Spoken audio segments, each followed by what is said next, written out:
গেছে স্বৈরাচার, স্বৈরাচার রাজাকার। এই স্লোগান এখন বিএনপির সব মিছিলে বিক্ষোভে শোনা যাচ্ছে, কিন্তু তারা কি জানে জামায়াতের শাহাদাত বরণকারী শীর্ষ নেতাদের সবচেয়ে বড় একটি গুণ ছিল তারা কখনোই রাজনৈতিক ময়দান ছেড়ে পালাবার পথ বেছে নিতেন না। যে তারেক রহমানের রাজনীতি তারা করেন, সেই তারেকও 2007 সালে আর্মিকে মুচলেকা দিয়ে রাজনীতি ছেড়ে লন্ডন পালিয়েছিল। তারপর আর ফেরার সাহস তার হয়নি। পেরিয়ে গেছে 16-17টা বছর। সময়ের পরিক্রমায় শেখ হাসিনাও পালিয়েছে, কিন্তু জামায়াতের কোনো আমির বা সেক্রেটারি জেনারেল পালিয়েছেন এমন নজির বাংলাদেশের রাজনীতিতে একটাও নাই। 2009 সালে আওয়ামী লীগ সরকার গঠন করার পর তারা জামায়াতের শীর্ষ নেতাদের বিদেশ গমনে নিষেধাজ্ঞা জারি করে, যাতে কেউ দেশ ছেড়ে পালাতে না পারে। কিন্তু হঠাৎ 2010 সালের কোরবানির সময়, মানে ঈদুল আজহায়, জামাতের এই শীর্ষ নেতারা হজ করতে যাওয়ার একটা অনুমতি পান। হাসিনা ভেবেছিলেন তাদের হজের অনুমতি দিলে সব পালাবে আর দেশে আসবে না, আর জামাত যদি না থাকে তাহলে 100 বছর ক্ষমতায় থাকলেও কেউ কোনো ঝামেলা করবে না, আরামে লুটপাট করা যাবে। কিন্তু হাসিনাকে অবাক করে দিল জামাত। সুযোগ থাকার পরও জামাতের আমির মাওলানা মতিউর রহমান নিজামী সৌদি আরব গেলেন না। তিনি অন্য সকলকেই পাঠালেন, কিন্তু নিজে গেলেন না। কারণ একটাই, তিনি দলের প্রধান। ভাবলেন দলের প্রধান হিসেবে তিনি যদি হাসিনার দেয়া সুযোগ লুফে নেন তাহলে দলের ইমেজ নষ্ট হবে, মানুষ জামাতকে গালিগালাজ করবে, ইসলামী আন্দোলন প্রশ্নবিদ্ধ হবে।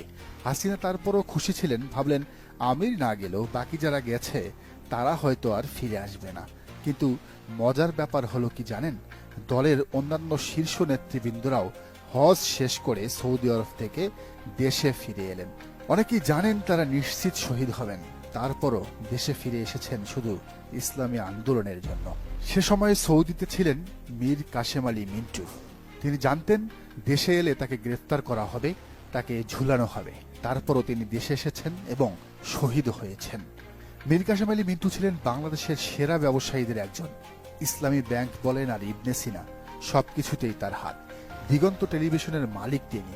তারপরও নিজের জীবনের কথা চিন্তা করলেন না। হাসি মুখে গলায় দড়ি পড়তে চলে এলেন বাংলাদেশে। এসে গ্রেফতারও হলেন, শহীদ হলেন। হায় রে বিএনপি, এই ইতিহাস কি তোমাদের অজানা? শুধু নিজামী মীর কাশেম আলী নন, একই পথে হেঁটেছেন জামাতের শাহাদাত বরণকারী শীর্ষ নেতাদের হাত ধরে উঠে আসা মজলুম জননেতা এটিএম আজহারুল ইসলাম সাহেবও। সম্প্রতি একটি বক্তৃতায় নিজের গ্রেফতার হবার প্রেক্ষাপট বর্ণনা দিতে গিয়ে তিনি বলেছিলেন, গ্রেফতারের ঠিক আগ মুহূর্তে সকলে ওনাকে পালিয়ে যাওয়ার পরামর্শ দিয়েছিল, কিন্তু তিনি ভারপ্রাপ্ত সেক্রেটারি জেনারেলের দায়িত্বরত ছিলেন এবং সেই অবস্থায় সংগঠনের ইমেজের কথা চিন্তা করে না পালানোর সিদ্ধান্ত নিয়েছিলেন। এমনকি 1995-96 সালের দিকে কেয়ারটেকার সরকারের দাবিতে আন্দোলন এবং পরবর্তীতে 1999-2000 সালের আওয়ামী সরকার বিরোধী আন্দোলনের সময়ও মতিউর রহমান নিজামীরা পালাননি। জামা কাপড় ব্যাগ গুছিয়ে সারারাত পুলিশের জন্য অপেক্ষা করেছেন, যাতে পুলিশ গ্রেফতার করতে আসলে তাদের সাথে চলে যেতে পারেন। আবার 2010 সালের জুন মাসে ধর্মীয় অনুভূতিতে আঘাতের অভিযোগে গ্রেফতারের আগেও আইনজীবীদের বলে রেখেছিলেন, আমরা কিন্তু পালাতে পারবো না, তোমরা যদি জামিন নেওয়ার ব্যবস্থা করতে পারো তাহলে করো। যদিও সেই জামিন আর পাওয়া হয়নি।